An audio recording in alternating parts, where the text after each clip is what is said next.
Yep, here we go. Say hi to all the people out here.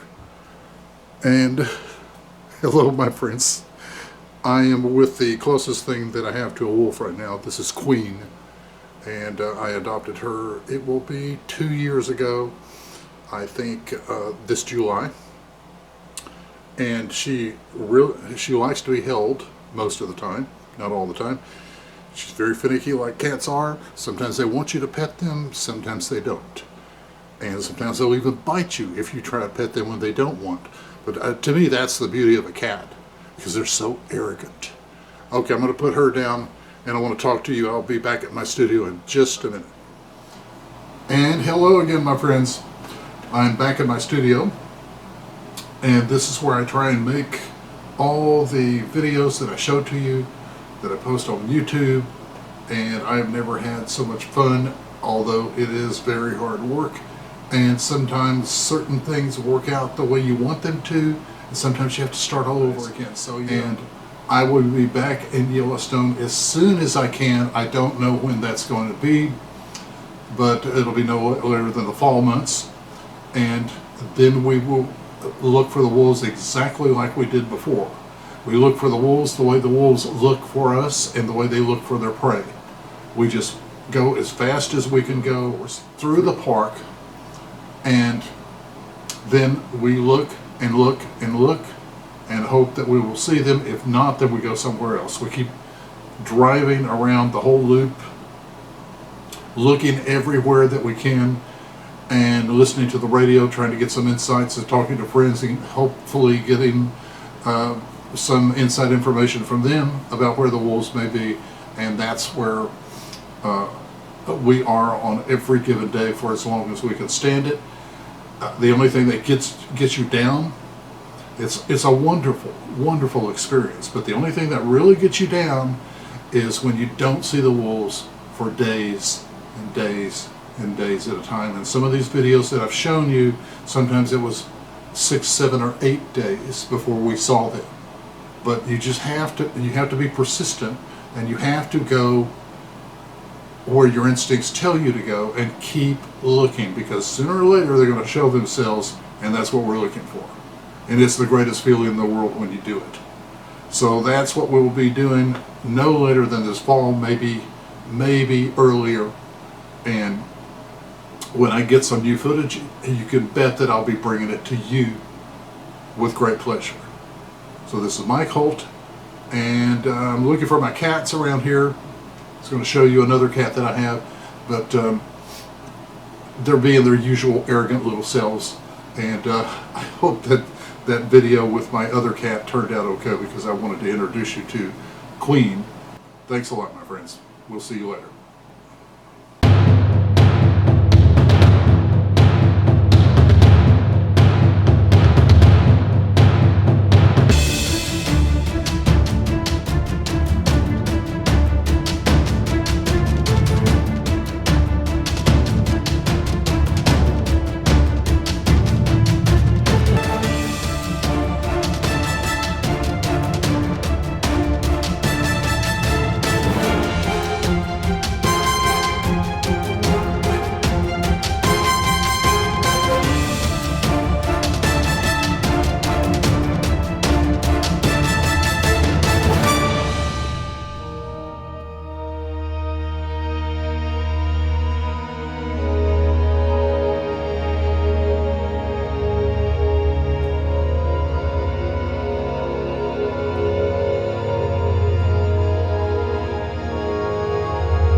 Hello, my friends.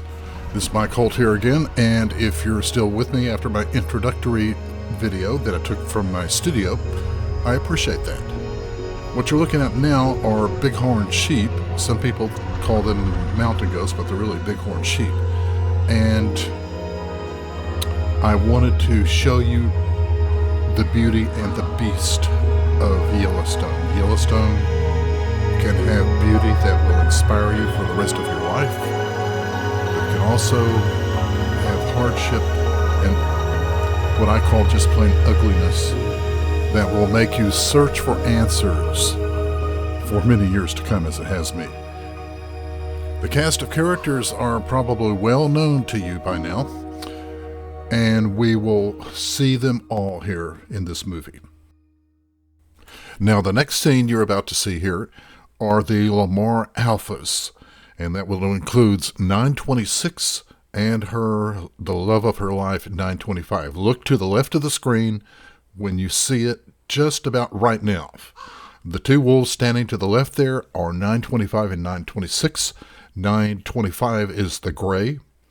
926 is the black. 926 is standing up. Also, another interesting part of this video, and I had a hard time finding it for a while, but I've never shown it to you before. Little T, the present day alpha female of the Lamar pack, is in here somewhere. But from this distance, which was a long distance, it's almost impossible to tell. And by the way, she is the only Lamar from this 2014 video that is still alive. She is now the alpha female, along with Dot, the alpha male.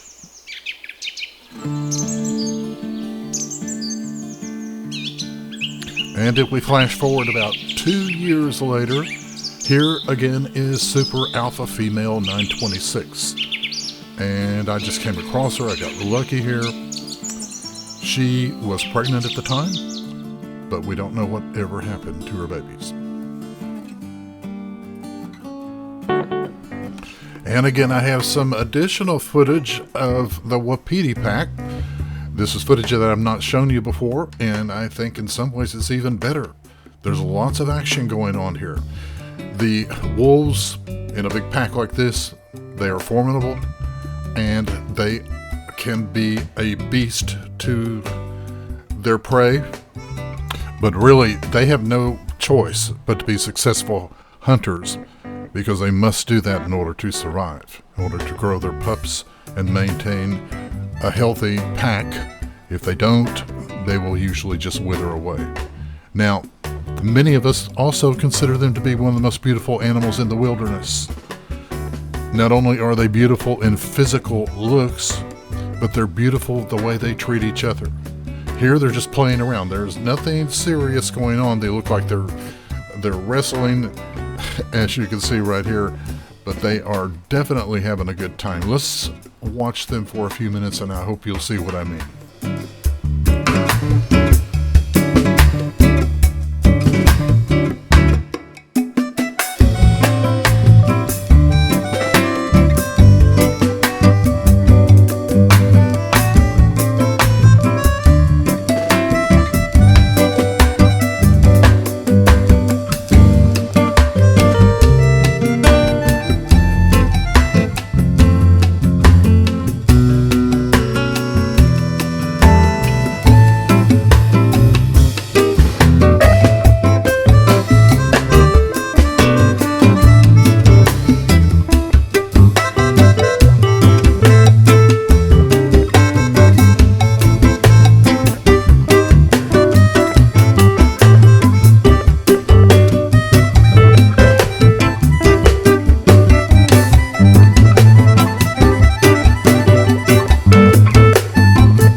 And now you're looking at what is probably a 2,000-pound male buffalo.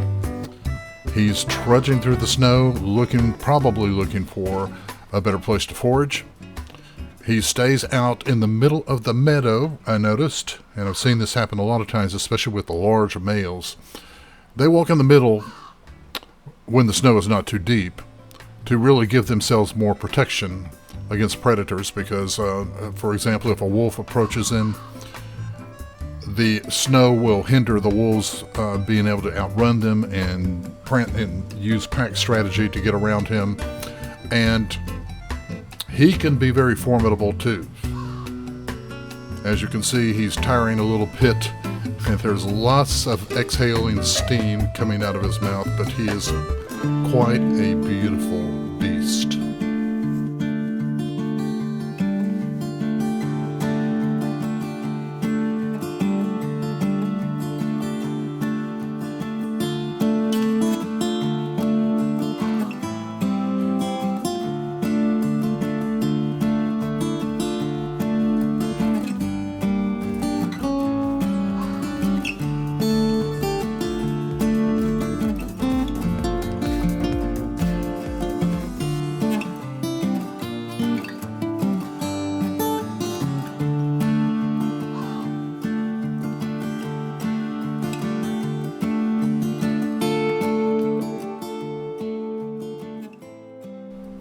And when the snow depth is just right, we'll see lots of coyotes and even foxes and wolves come out to the middle of meadows like this and start mousing. Their whole purpose is to sound out the mouse underneath the snow, and the snow depth has to be just right. When they hear the mouse under the snow, they'll hone in on it and they will jump many times very high up in the air and pounce right on it. Sometimes it works and sometimes it doesn't. But we'll see about this boy. As I recall, I don't think he's going to quite catch the mouse that he wanted, but he will do something very, very funny in just a few minutes.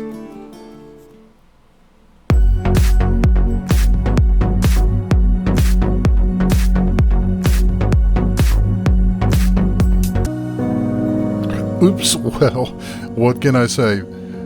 This is social media for this coyote, and other wolves, foxes, many animals use it, and that's the way they leave messages to each other. And I think that the message that he was leaving to the mouse under the snow was that he'll be back, and he's marking the area so he'll know exactly where to go next time. And now I'm on the road, a road that I intend to be on for the rest of my life, through Yellowstone. You can be on that road too. It's a land like no other. Good to have you with me, my friends. This is Mike Holt.